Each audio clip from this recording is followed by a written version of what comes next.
என் அன்பு சகோதர சகோதரிகளே, ஆண்டவரும் உலக இரட்சகருமான இயேசு கிறிஸ்துவின் நாமத்தில் என் அன்பின் கிறிஸ்துமஸ் நல்வாழ்த்துக்களை உங்களோட பகிர்ந்து கொள்கிறேன்.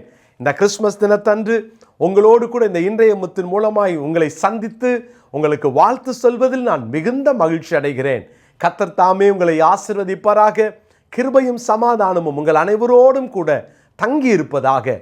பிரியமானவர்களே, இந்த கிறிஸ்துமஸ் நன்னாளிலே கர்த்தர் தாமே உங்கள் வாழ்க்கையில் அவர் பிறந்து உங்களிலே அவர் மகிமைப்படுவாராக.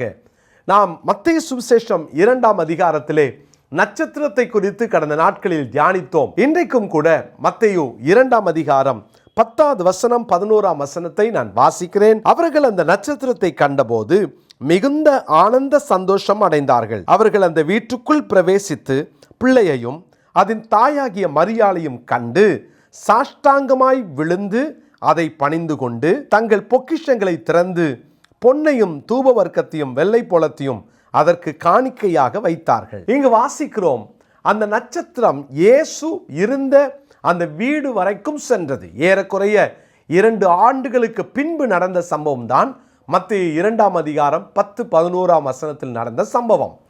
கிழக்கிலிருந்து வந்த சாஸ்திரிகள் ஏரோதின் அரண்மனைக்கு போனார்கள்.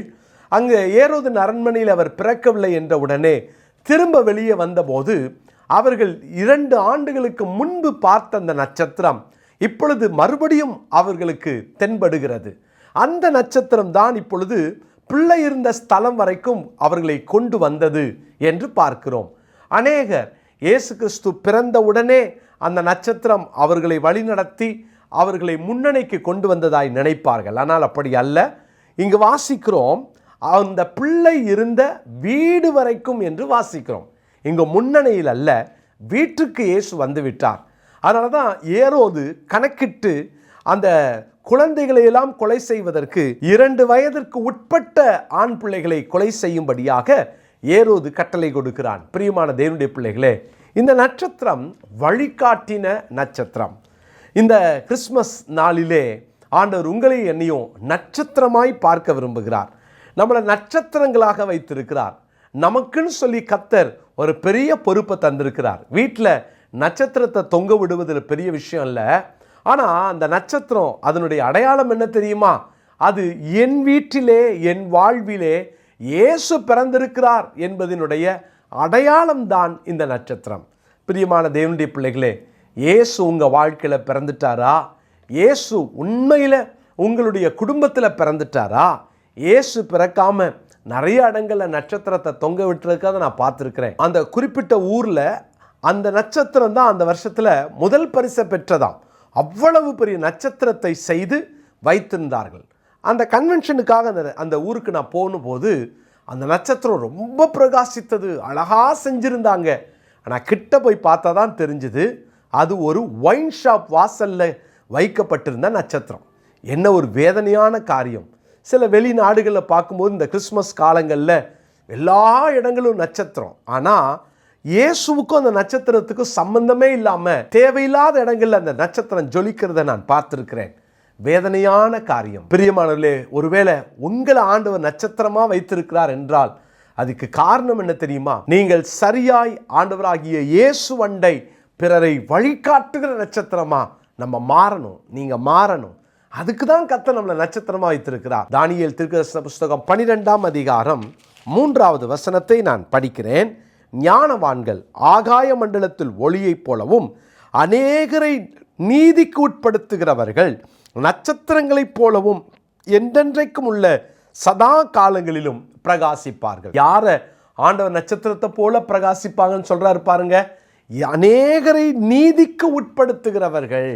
அருமையானவர்களே, நீதிக்கு உட்படுத்துகிற வேலையை பணியை செய்கிறவர்கள் நட்சத்திரத்தை போல பிரகாசிப்பார்களா? இயேசு கிறிஸ்து அண்டைக்கு நாம் யாரையெல்லாம் நடத்தி வருகிறோமோ, எத்தனை பேரை நடத்துகிறோமோ, இந்த வருஷத்தின் கடைசி வாரத்துக்கு வந்திருக்கிற நீங்களும் நானும் கொஞ்சம் சிந்திக்க அழைக்கப்படுகிறோம். யோசித்து பாருங்க, இந்த 2023ஆவது வருஷம் 12ஆவது மாதம் 25ஆவது நாள்.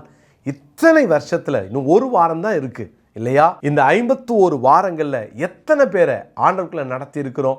எத்தனை பேரை கிறிஸ்துவண்டை நாம் அவர்களை வழி நடத்துவதற்கு முயற்சித்து இருக்கிறோம்? யோசித்து பாருங்களேன். நம்ம நட்சத்திரமா? நம்ம எப்படிப்பட்ட நட்சத்திரம்? ஒன்று வழிகாட்டுகிற நட்சத்திரமாக இருக்கணும். இல்லையா நம்ம வழி கெடுக்கிற நட்சத்திரமா, பிறரை நம்ம வழி தவற செய்கிற நட்சத்திரமா, நம்ம பிரயோஜனம் இல்லாத நட்சத்திரமா நம்ம வாழ்கிறோன்னு அர்த்தம். ஆண்டவர் நம்ம கொடுத்த கிருபை எவ்வளவு பெருசு. இன்றைக்கி இந்த வசனத்தை மனப்பாடம் பண்ணிக்கோங்க. தானியேல் தீர்க்கதரிசன புஸ்தகம் 12ஆம் அதிகாரம் 3வது வசனத்தை மனப்பாடம் பண்ணுவோம். இன்றைக்கி ஒரு தீர்மானம் எடுப்போம். இந்த கிறிஸ்மஸ் நாளில் நம்ம பொதுவாகவே தெரிஞ்சவங்க பக்கத்து வீட்டுக்காரங்க தீபாவளிக்கு ஏதாவது பலகாரம் கொடுத்தா நம்ம அவங்களுக்கு கொடுப்போம். அவங்க கொடுக்கல இந்த வருஷம், அதனால் நம்மளும் கொடுக்க மாட்டோம் இல்லையா? இப்படி தானே நம்ம நிறைய நேரம் பரிசுகளை பரிமாறிக்கொள்கிறோம். இது அல்ல, இது வேதம் நமக்கு கற்றுக் கொடுக்கிற முறை அல்ல. கர்த்தருடைய பிள்ளைகளே, தெரியாதவர்களுக்கு, ஆண்டவருடைய அன்பை ருசிக்காதவர்களுக்கு நீங்கள் ஒருவருக்காவது நீங்கள் கைப்பிரதி கொடுங்க. அவர்களுக்கு ஒரு கேக் வாங்கி கொடுங்க. இயேசுவின் அன்பை காட்டுங்க. கஷ்டப்பட்ட ஒருவரை நீங்கள் இன்றைக்கி ஆசீர்வதிங்க. அவங்களுக்கு ஏதாவது உங்களால் செய்த நன்மையை செய்யுங்க. இன்றைக்கி சொல்லுங்கள், நான் தூங்குறதுக்குள்ளே ஒருவருக்காவது இயேசு கிறிஸ்துவின் அன்பை நான் சொல்லுவேன். இயேசுவை தெரிஞ்சவங்களுக்கு இல்லை, காலையில் சர்ச்சுக்கு வந்துட்டு போனவங்களுக்கு இல்லை, இயேசுவை தெரியாதவர்களுக்கு, இயேசுவை ருசிக்காதவர்களுக்கு இயேசுவை சொல்லுவேன்னு ஒரு தீர்மானம் எடுப்பீங்களா? அது இல்லைன்னு சொன்னால் நம்ம இப்படி செய்தி கேட்டு பிரயோஜனம் இல்லை. காலைல சபைக்கு போயிட்டு வந்திருப்பீங்க, பிரயோஜனம் இல்லை. நம்ம ஒரு சுயநல கிறிஸ்தவங்களாக வாழ்கிறோன்னு அர்த்தம். கொஞ்சம் வெளியே வருவோம். ஆண்டவர்கிட்ட சொல்லுங்கள், எனக்கு ஊழியம் இல்லை, அழைப்பு இல்லைன்னு சொல்லி சாக்கு போக்கு சொல்ல முடியாது. சுவிசேஷம் என்மேல் விழுந்த கடமை. அதை தான் அப்போஸ்தலனாகிய பவுல் 1 கொரிந்தியர் 9:16 சொல்லுகிறார். சுவிசேஷத்தை நான் சொல்லாவிட்டால் எனக்கு ஐயோ என்று சொல்லுகிறார். நம்ம அந்த வசனத்தை கொஞ்சம் மனசில் நிறுத்தி அதை நம்ம யோசிப்போம், தியானிப்போம். ஆண்டவர் சமூகத்தில் ஒரு தீர்மானிப்போம். ஆண்டவரே, இன்னைக்குள்ளே யாருக்காவது நான் சொல்லிடுறேன், எனக்கு கிருபை தாங்க, ஞானம் தாங்க, வார்த்தையை தாங்க, எனக்கு அந்த வாய்ப்பை தாங்க. கேளுங்க ஆண்டவர்கிட்ட. கர்த்தர் இந்த கிருபைகளை தருவார், உங்களை ஆசீர்வதிப்பார். இந்த நாளிலே உங்களையும் உங்கள் குடும்பத்தையும் ஆண்டவர் வாழ்ந்திருக்க செய்வாராக. மனதார உங்கள் குடும்பத்தை நான் வாழ்த்துகிறேன். கர்த்தர் இன்றைக்கு உங்கள் வாழ்க்கையிலே பெரிய காரியத்தை செய்யட்டும். நீங்கள் வழிகாட்டுகிற நட்சத்திரமாய், அநேகரை நீதிக்குட்படுத்துகிற நட்சத்திரமாய், அநேகருக்கு இயேசு கிறிஸ்துவை நீங்கள் காண்பிக்கிற நட்சத்திரமாய் கர்த்தர் உங்களை மாற்றுவாராக. ஜெபிக்கலாமா? நல்ல தகப்பனே, இந்த நல்ல நாளுக்காக உமக்கு ஸ்தோத்திரம். எங்களுக்கு கொடுத்த பெரிய பொறுப்பை உக்கிரானத்துவத்தோடு நாங்கள் நிறைவேற்ற எங்களுக்கு கிருபை தாரும்.